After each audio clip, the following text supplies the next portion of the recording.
I just hit 1 straight year without smoking weed. And as ashamed as I am to admit it, it's the single most impactful thing I've ever done for my productivity. I've had the best year with my coaching business. I made more money in a single month than I have in my entire life. And my social media growth took off. I'm not trying to convince you to go sober because I don't even think it's necessary for some people. But I do think this year of sobriety is one of the best things I've ever done for myself. So why did I decide to quit smoking weed? One, I like it. And two, it's a distraction. Now, earlier on in my life, this wasn't as big of a deal because I had way fewer responsibilities. I had way more time on my hands. So I, in a sense, had more time to fuck off and get away with it because I just didn't have that much on my plate. Nowadays, I'm married. I have a son. Time is super limited. Responsibilities are at an all-time high. So I need to be very, very conscious of my time and how I'm using it. And because I watch my son most of the day, most days of the week, I really only have the morning and evening hours to get things done. And when your life changes in such a way where you only have small windows of time to get the things done that you need to get done, you learn to be super resourceful and efficient with the time that you have available that's free to you. So when I had 10 things on my to-do list that needed to get done and a distraction like weed was taking me away from doing some of those things, I knew it was time for a change. Because I'm not one of those people that can smoke weed and kind of keep doing the things I need to do. As soon as I smoke, that day's over, and it doesn't matter when I smoke during the day.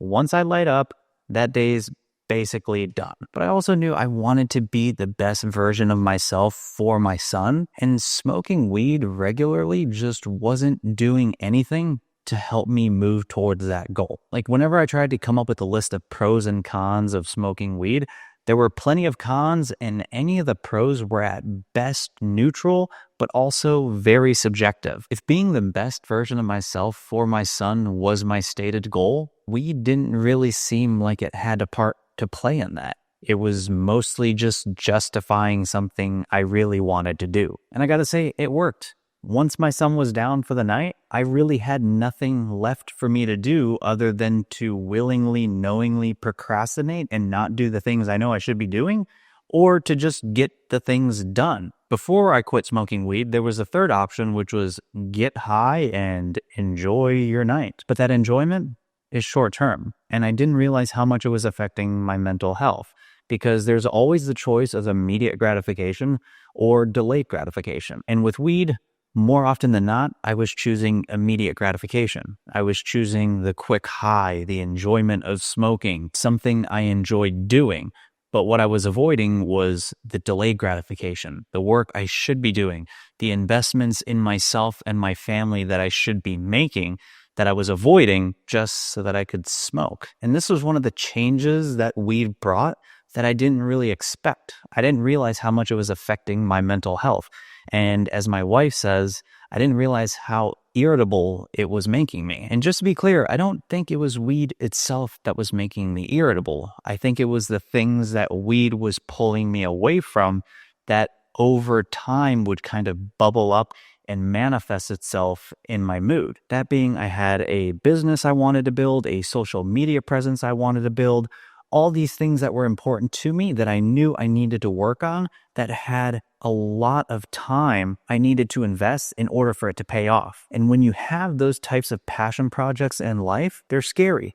There's a bit of fear holding you back from working on those because you're worried, what if it doesn't work? What if I invest all this time into it and it doesn't pay off and I don't succeed in the way that I thought I would? So rather than working on those things, I would instead smoke, unwind for the night, and tell myself, I'll get started on that tomorrow. And that's where the disconnect happens between my stated values, the things I say are important to me, and my actions. Subconsciously, there was all this anxiety of like, hey, dude, here's these things you want to do.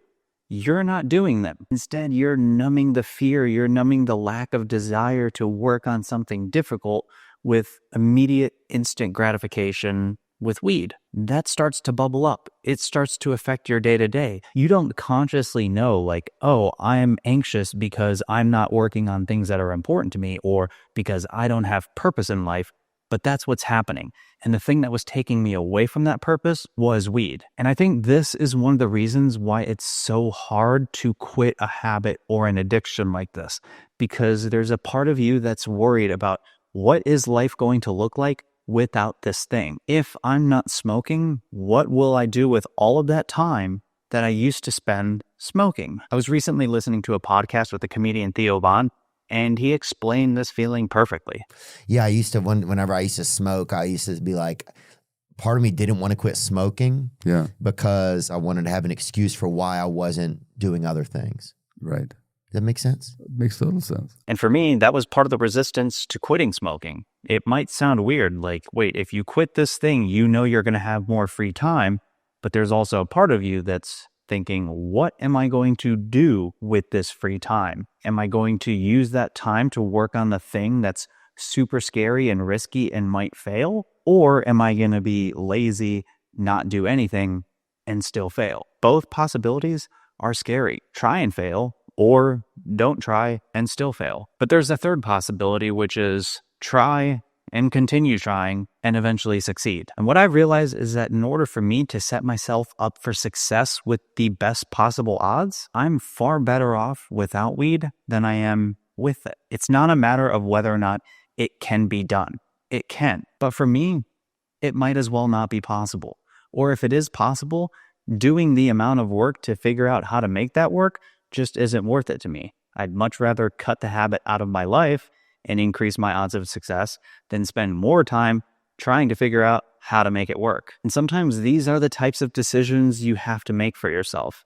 It's no different than somebody who's trying to lose weight that wants to continue drinking alcohol. Theoretically, can you lose weight while drinking alcohol?